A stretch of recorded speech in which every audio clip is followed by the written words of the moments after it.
America అధ్యక్షుడిగా రెండవసారి బాధ్యతలు చేపట్టిన ట్రంప్ కు ఇరాన్ బిగ్ సర్ప్రైజ్ ఇచ్చింది.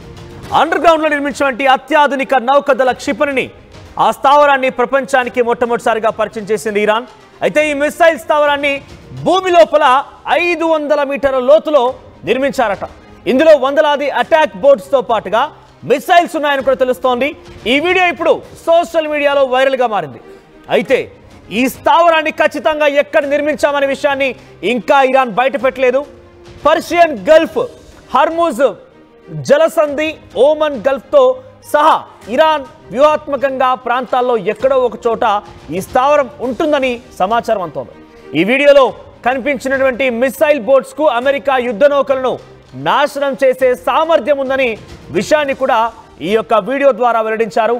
ఇక ట్రంప్ అధ్యక్ష బాధ్యతలు స్వీకరించిన టైంలోనే ఇరాన్ ఈ స్థావరాన్ని బహిర్గతం చేయడం, దాని వెనుక మరొక ఉద్దేశం ఉందంటున్నారు అంతర్జాతీయ నిపుణులు.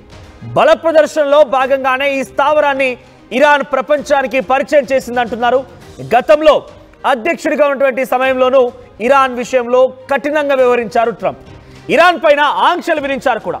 అయితే అయినప్పటికీ ఇరాన్ అమెరికాను ధిక్కరిస్తూనే ఉంది. ఒకవైపు ఎదురుదెబ్బలు తగులుతున్నా తనపై సైనిక సామర్థ్యాన్ని మరింతగా పెంచుకునేటువంటి పనిలో పడింది ఇరాన్. ఇందులో భాగంగానే రష్యాతోనూ ఒప్పందం కుదుర్చుకుంది. ఇటీవల సైన్యానికి అత్యాధునిక డ్రోన్లను సమకూర్చింది. ఇక నౌకాదళంలోకి అత్యాధునిక వార్ షిప్లను కూడా చేర్చుకునేందుకు ఆలోచన చేస్తోంది.